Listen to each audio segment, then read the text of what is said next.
I want to talk about the jobs that are going to be generated when industrial hemp is reintroduced to our state.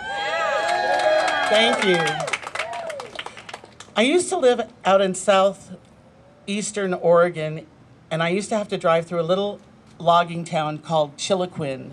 That town is dead. There are huge empty buildings that have tons of machinery that is rusted and dormant because the timber industry has died in Oregon. There are ranchers and farmers out there who are living off of state services because they can't grow the kind of crops they need to grow or raise the animals they need to raise to make the money that they need to survive. If we are to reintroduce industrial hemp into that community, those towns will come alive again. Those people will have jobs. Those people are you. Those people are me. Beyond the agricultural jobs that industrial hemp will provide, there will be tons of secondary businesses that will be opening up, because as we make more money, we spend more money. There will be new restaurants, new places to go, new things to do. There will be secondary industry to the agricultural industry, because those industries are going to need the support of administrative assistants like me. They're going to need the support of all kinds of businesses that will provide jobs that, if you use your imagination and imagine it with me, it can be so great and so fabulous. And so that is the main reason why I would like to encourage you all, as parents, as mothers, as fathers, to vote yes for Measure 80. Let's change the paradigm. Let's show the rest of the country what we can do.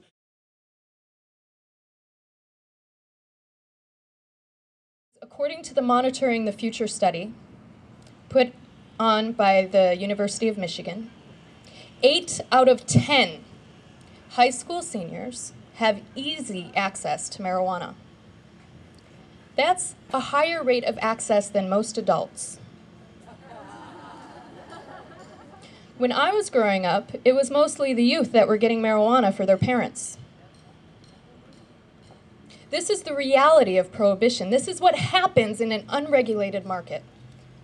And I have to ask those people who say that we should do this for our children to really stop and think about what they're saying and look at the research and look at the studies and look at the numbers and come to a new realization. Prohibition has failed. It is never going to work. It did not work with alcohol. It is not going to work with marijuana. We are 75 years deep into this war against marijuana. We are generations deep into this. Alcohol prohibition lasted for about 14 years. The people who were under that rule could remember the before. They could remember before Al Capone came into the picture. We don't remember before organized crime came around marijuana. When we look at the cartels, we are looking at the Al Capones of today. We understood then that alcohol prohibition created organized crime because of the short time frame. We don't have that perspective, and so I ask us to bring that perspective in. For our children, we have to end prohibition to protect them. Right now, alcohol and tobacco use are at all-time lows. Through education and regulation, not a single prisoner. We can do the same with marijuana through education and regulation, which is what Measure 80 will do. Measure 80 makes it a Class B felony for selling to minors. It prohibits consuming cannabis in public. It is a common sense measure whose time has come. It is critical that we pass this legislation for our children. Because right now they are getting a mixed message. They're being told that it's not so bad and that it's horrible. And the truth is that it's somewhere in the middle. Marijuana is not good for kids, period. Studies on both sides of the issue say that kids should not be using marijuana. We agree on this. What we need to talk about is how to get it out of their hands, and that is through regulation and education.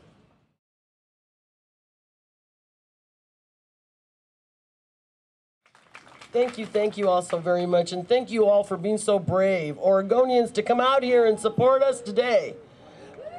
And I just want to thank all these wonderful speakers that are here, and women for Measure 80, because this is really a huge issue for our families that are suffering, the lives that are shattered. As a representative of law enforcement against prohibition, We have worked there. There's so many of us that are joining this organization on a regular basis. It's hard to keep track of how we're growing.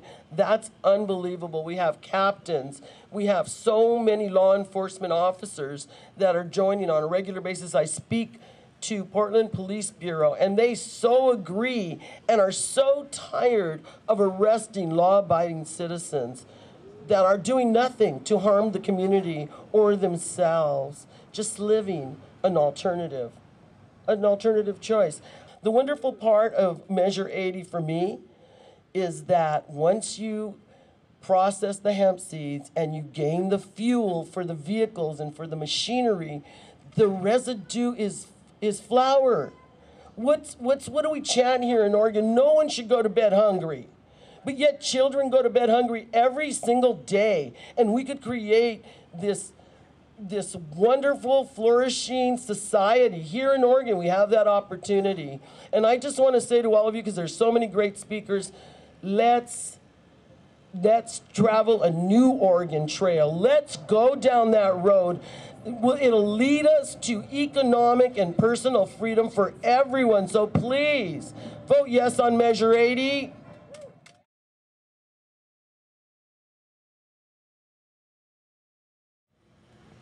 As a woman diagnosed and treated for chronic PTSD for several traumatic events in my lifetime, I know only too well the dilemma of available medicine that can relieve the occasional rises in anxiety that I experience, and the lack of availability to me due to the fact that PTSD is still not an accepted diagnosis for a medical marijuana card in Oregon.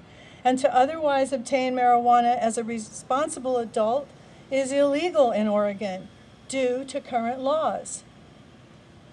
Living with PTSD is an ongoing life experience, and I am grateful to have learned that it can affect judgments in realms of self-preservation, as in understanding my ill-informed involvement in planting my outdoor organic garden 7 years ago on my property.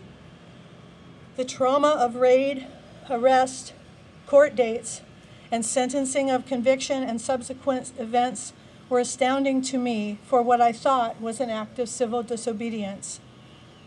But clearly, I am not a victim here. I manage my health with a warrior spirit, as I am fierce in taking the best care of myself with optimal nutrition, exercise, lifestyle choices, and a passion for living my life to the fullest. I dance, sing, teach, perform, enjoying my life as artist, mother, and grandmother. And yes, I know the difference between being nervous in front of a group of folks on the steps of the Capitol and a trigger with PTSD. 7 years ago, I added another title to my herstory that designates severe negativity to my identity, something I would never have imagined possible. But it was and is. Convicted Class A felon by the state of Oregon. Priors, none.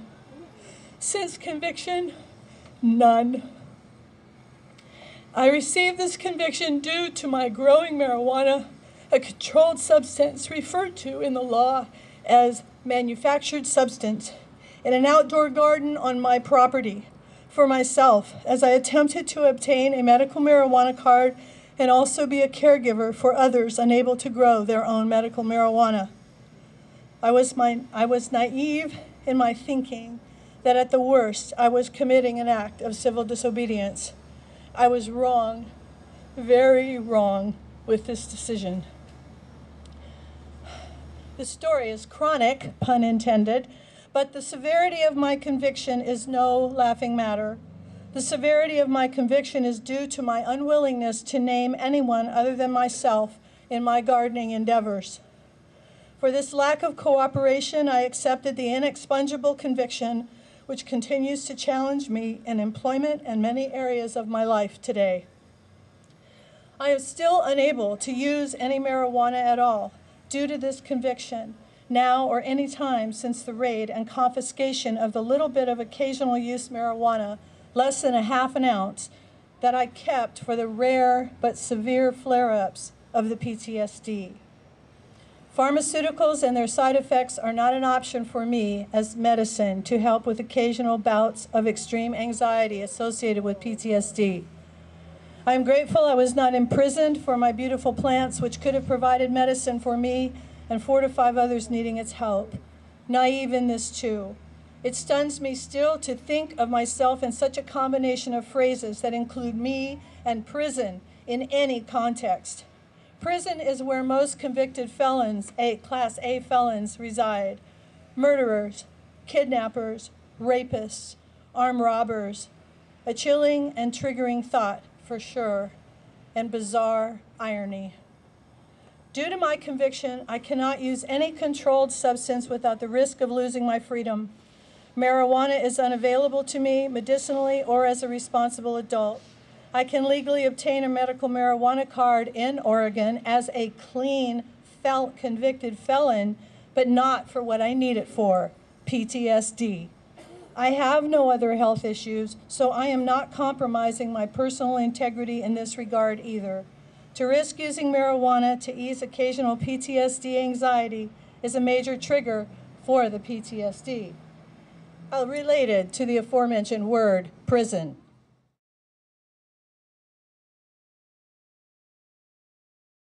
When you have medical marijuana patients who end up in the hospital from not being able to eat or drink or keep anything down, and they're women and they're pregnant, and the same agency that issues them their medical card for medical marijuana because a doctor recommended they take medical marijuana while they are pregnant to help them eat. We all know that's required when you're pregnant. And then they take the babies away when they're born because they test positive for THC. Is our government or our agencies really that hypocritical? Are they willing to listen to us and stop tearing our families apart? Vote yes on Measure 80. Now, please, for our children, because voting yes would say Oregon legalized marijuana, and that would cascade across the nation, that would cascade across the world. These laws are wrong.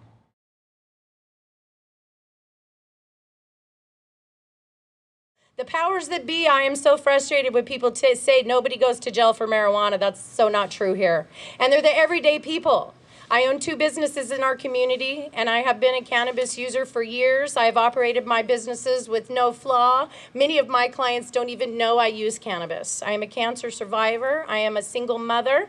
And I just find it really important to step out on this issue and let people know how much it's going to do for our community. It's not just the money. You know, you still have the option to maintain your patient rights under this program, which I think is phenomenal for those people who can afford the program. There'll be so many benefits for that. But for the people that I see every day that really can't afford it, do we need to make criminals out of them? It's cruel and unusual punishment to treat our senior citizens like you're 80 years old, we're going to dope you up and sit you in the hallway. You know what? They don't want to be doped up. They want to live their lives. They want to smoke a little medication, eat the medication, take the tincture, and live a full life. They want to play with their grandchildren. They want to go work in the garden. And every day I hear people say to me, Kimberly, thank God for the lodge. Thank God for medical marijuana. More people need to know, and the more you keep talking about it and you keep telling people about it, the more people are going to hear us and are going to listen. Let's not make criminals out of any more patients who can't afford their medicine. Let's make it legal for everybody who is of age, of sound mind, who can make a decision, and let's just let live and let live. And it should be people helping people. Thank you, and God bless you. Please pay it forward.